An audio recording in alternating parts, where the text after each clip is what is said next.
Almost every one of us carries hundreds of people in our pocket. Almost nobody knows why that can still feel empty. Because your body doesn't count contacts.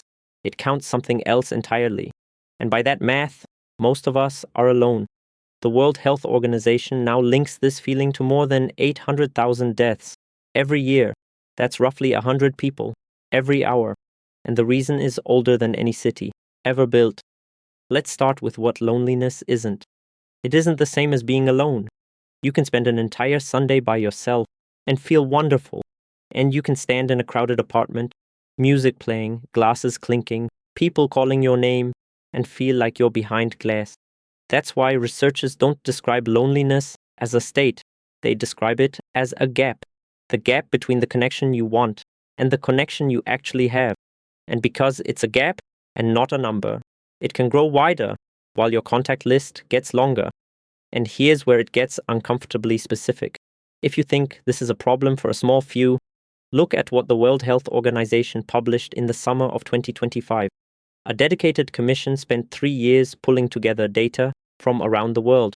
The result, roughly 1 in 6 people on this planet feels lonely. Not 1 in 6 within some age group. 1 in 6 overall.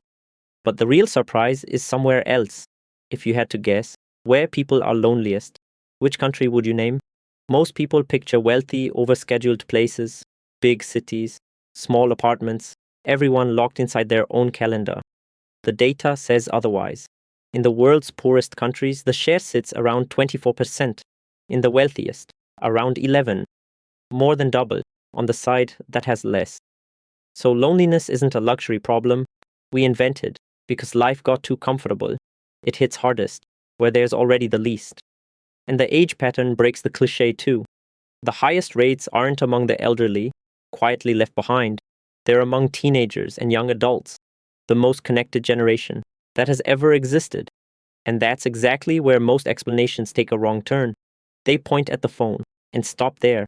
But the phone doesn't explain why this feeling exists at all, why it hurts, and why it feels like a flaw inside you when it's the opposite. For that, we have to go much further back. Picture yourself as a human 100,000 years ago. You have no claws, no fangs. You run slower than almost everything that wants to eat you. Your one serious survival advantage is other people. The group keeps watch while you sleep. It shares food when your hunt fails. It looks after your child when you're sick.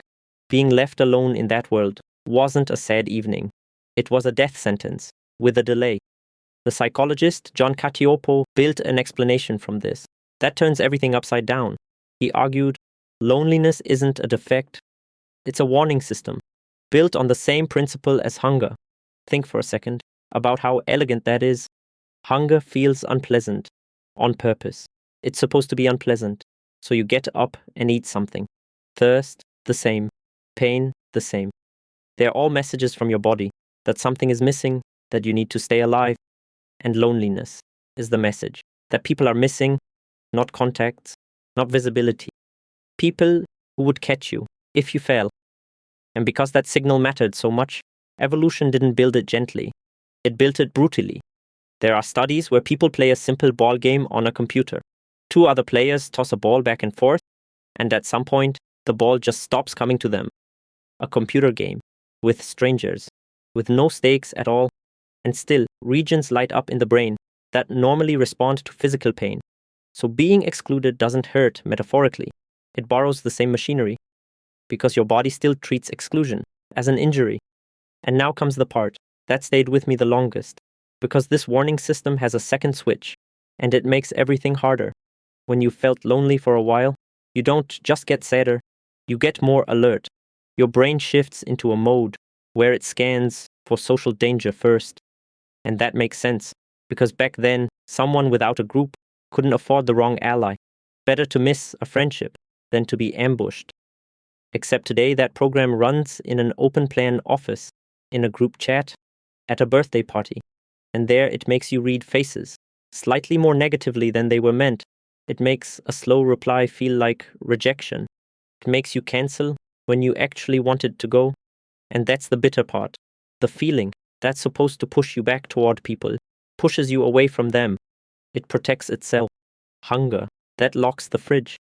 If you just recognized yourself in that, drop one word in the comments. Just one. More people are reading along here than you'd think. That leaves one question. If your body counts people and not contacts, how many would it need? You may have heard the number, 150. In the 90s, the anthropologist Robin Dunbar compared brain size in primates with the size of their groups, scaled it up to humans, and landed roughly there. The number got famous. It's in books, in talks, in leadership seminars. And then researchers ran the numbers again. In 2021, a Swedish team took the same method, with more data and better statistics. Depending on the approach, they got 69 or 107, and the uncertainty was so wide that no honest single number could be pinned down at all. Their conclusion was blunt: there is no fixed ceiling in the brain. They even wrote that they hoped this number would finally disappear. But something does remain, something much smaller and much more uncomfortable, because whichever number turns out to be right, the innermost circle, the people you could call at 3 in the morning, without apologizing first, that circle is in the single digits for almost everyone. And it does not grow when your contact list grows. Which brings us back to where we started. Why don't 1,000 contacts close the gap? There's one study that impressed me because of how patient it was. Our research team followed nearly 7,000 adults in the Netherlands across 9 years. The same people again and again, the same questions again and again. And across those 9 years, one pattern showed up. People who spent more time on social media tended to grow lonelier, and not only the quiet scrollers, the active posters too. And now, I have to be honest with you, even though it makes the story messier, because this is the point where a lot of videos say, the phone did it, put it down, problem solved. It isn't that simple. Other reviews find only very small links between raw screen time and loneliness. The direction isn't clear. Lonely people may simply reach for the device more often, rather than the other way around. In one experiment, a single day without social media actually left people feeling less connected. So the phone isn't the villain.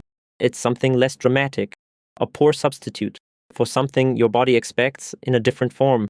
It expects a face, a voice, someone losing time because they're sitting with you.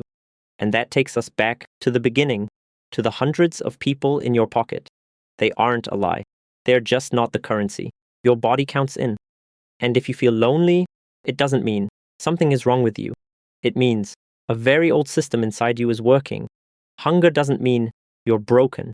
Hunger means eat something. And loneliness doesn't mean something's wrong with you. Loneliness means reach out to someone.